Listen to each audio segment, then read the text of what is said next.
স্বাগত জানাই। আজকের এই সাংবাদিক সম্মেলনে উপস্থিত আছে ভারতীয় জনতা পার্টি ত্রিপুরা প্রদেশের সাধারণ সম্পাদক শ্রী বিপিন দেববর্মা মহোদয়। উপস্থিত আছে ভারতীয় জনতা পার্টি ত্রিপুরা প্রদেশের প্রবক্তা শ্রী নমন্দু ভট্টাচার্য মহোদয়। আজকের এই সাংবাদিক সম্মেলনে বিস্তারিত তথ্য তুলে ধরার জন্য আমি শ্রী নমন্দু ভট্টাচার্য মহোদয়কে অনুরোধ করছি। নমস্কার সাংবাদিক বন্ধুরা,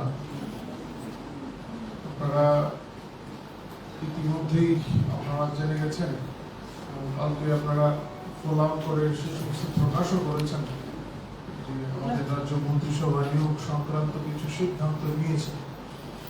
এটা একটা চলমান প্রক্রিয়া, যদিও ইতিপূর্বেও বেশ কিছু ক্ষেত্রে এরকম লোক নিয়োগের ঘোষণা দেওয়া হয়েছে এবং যেসব ক্ষেত্রে ইতিপূর্বে ঘোষণা করা হয়েছিল সেই সব ক্ষেত্রে প্রক্রিয়া এবং এই প্রক্রিয়াটা দ্রুত চলছে। অনেক ক্ষেত্রে লোক নিয়োগ করা হয়েছে, যে সমস্ত ক্ষেত্রে করা হয়নি সে সমস্ত প্রক্রিয়া চলছে। এর মধ্যে রাজ্য সরকার আরো বেশ কয়েকটি দপ্তরের নিয়োগের সিদ্ধান্ত নিয়েছে। সংখ্যার দিক থেকে আমি যাচ্ছি না, কারণ সংখ্যা ইতিমধ্যেই আপনারা জেনে গেছেন, আপনাদের মাধ্যমে রাজ্যবাসীও জেনে গেছেন। গ্রাম উন্নয়ন দপ্তরে ইঞ্জিনিয়ার নিয়োগ করা হচ্ছে, বাস্তুকার নিয়োগ করা হচ্ছে, শিক্ষক নিয়োগ করা হচ্ছে বিদ্যালয় শিক্ষা দপ্তরে, তারপরে স্পেশাল এডুকেটর নিয়োগ করা হচ্ছে শিক্ষক ছাড়াও, আর কারা দপ্তরে নিয়োগ করা হচ্ছে। এগুলি সবগুলি আপনারা জানেন। তো আমরা পার্টির তরফ থেকে আমরা রাজ্য সরকারকে, রাজ্যের মুখ্যমন্ত্রী মাননীয় ডক্টর মানিক সাহা মহোদয় এবং তৎসঙ্গে মন্ত্রিসভার সমস্ত সদস্যদের আমরা পার্টির তরফ থেকে ধন্যবাদ জানাচ্ছি এবং আমরা বিশ্বাস করি রাজ্য সরকারের যে এই প্রক্রিয়া, শূন্য পদ পূরণের যে প্রক্রিয়া এবং বিভিন্ন ক্ষেত্রে প্রয়োজন অনুসারে নতুন পদ সৃষ্টি, সেই যে প্রক্রিয়া সেগুলি জারি থাকবে এবং রাজ্যের মানুষের স্বার্থেই এরা কাজ করে যাবে। শুধু আমি আগেও বলেছি এই কথাগুলি যে আমরা শুধু সরকারি চাকরির উপর ভিত্তি করে এই রাজ্যের অর্থনীতিকে আমরা এইভাবে বিপরীত দিকে আমরা ঠেলে দিতে চাই না। আমরা মানুষকে স্বয়ংভর করতে চাই, এই রাজ্যের বেকার যুবক যুবতীদের আমরা আত্মনির্ভর করতে চাই এবং সেই লক্ষ্যে আমাদের কাজ চলছে। এটাও চলমান প্রক্রিয়া এবং তাতে যথেষ্ট সাফল্য এসছে। গত ৫-৭ বছরে এই রাজ্যে যে ধরনের পরিবর্তন এসছে, এই ক্ষেত্রে ইতিবাচক পরিবর্তন, সেই পরিবর্তন চোখে পড়ার মতো এবং যারা বাইরে থেকে আসছেন, এই রাজ্যের বাইরে থেকে যারা আসছেন তারাও তা অনুভব করতে পারছেন। এবং এই সমস্ত ক্ষেত্রে রাজ্য সরকারের যে এই ধরনের ভূমিকা, ইতিবাচক যে ভূমিকা, তার যে প্রভাব সে জনগণের মধ্যেও দেখা যাচ্ছে। মানুষ ভারতীয় জনতা পার্টির প্রতি আকৃষ্ট হচ্ছেন এবং এই রাজ্যের যারা যুবক যুবতী তাদের আমরা লক্ষ্য করছি। আপনারা দেখেছেন গতকালকে সম্পন্ন হয়েছে যুব মোর্চার যে কর্মসূচি, সারা রাজ্যের বিভিন্ন জায়গায় এই ধরনের প্রোগ্রাম হয়েছে এবং এই অনুষ্ঠানগুলিতে ব্যাপক হারে যুবা অংশের উপস্থিতি এটা প্রমাণ করে যে ভারতীয় জনতা পার্টি পরিচালিত যে সরকার, এই সরকারের নীতি, তার উপর সবার সমর্থন রয়েছে এবং আমাদের পার্টির কর্মসূচির প্রতিও মানুষ আকৃষ্ট হচ্ছেন। এবং সে অনুযায়ী আপনারা দেখেছেন যে আগরতলা শহরে গতকালকে যে জমায়েত হয়েছে, সেখানেও ভালো সংখ্যক উপস্থিত ছিল।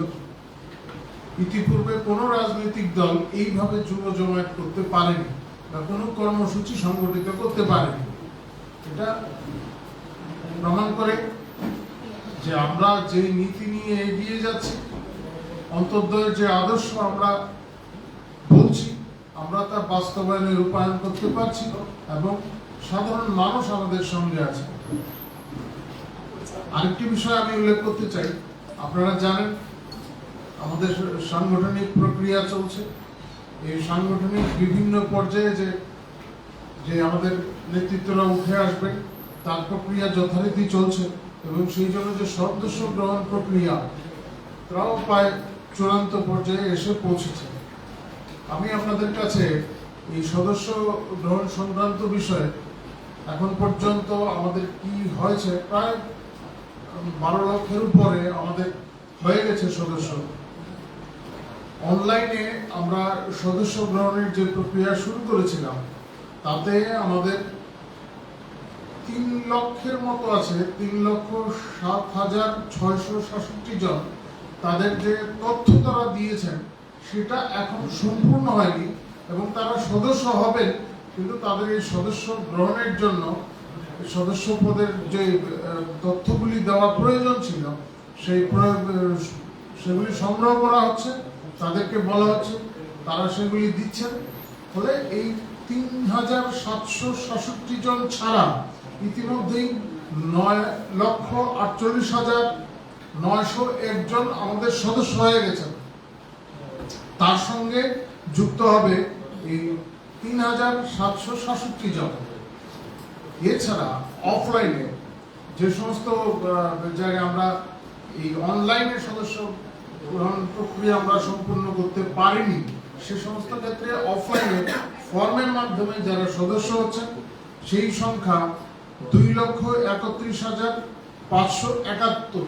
এই সংখ্যাটা 3 দিন আগে এই কাজটা চলছে, তো আজকালের যে হিসাব সেটা আমার কাছে এখন নেই, কিন্তু ফলে আমরা দেখছি 12 লক্ষের উপর গিয়ে আমাদের সদস্য সংখ্যা পৌঁছবে এই রাজ্যে। মানুষ স্বেচ্ছায় এই সদস্য হচ্ছেন, মিস কলের মাধ্যমে তারা এই সদস্য হয়েছেন। ফিগারটা আপনাদের কাছে দিলাম আমি, এবং অফলাইনের মধ্যেও যা আছে তা আপনার কাছে উপস্থাপন করলাম।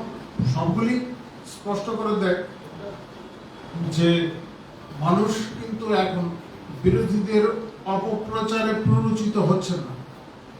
যে বিভিন্ন সময় তারা বলেন এটা নাই, সেটা নাই, ওটা নাই, এগুলি হচ্ছে এই যে নাই নাই বলে তারা রাজনীতি করতে চাইছেন, মানুষ তাতে প্রভাবিত হচ্ছেন না, এটা তার প্রমাণ।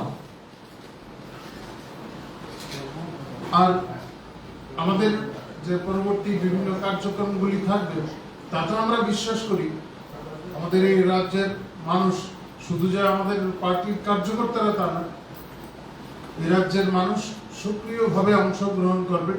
কারণ আমাদের যে কাজ সেগুলি সমাজকে নিয়ে কাজ, সমাজের স্বার্থের কাজ, সমাজের উন্নয়নের লক্ষ্যে যে সমস্ত কাজ, তাতে সাধারণ মানুষ আমাদের সঙ্গে যুক্ত হবে। এবার আপনাদের যদি কিছু বিষয় জিজ্ঞাসা থাকে আপনারা জিজ্ঞাসা করতে পারেন। বাংলাদেশের সাথে দলীয় অবস্থান থাকে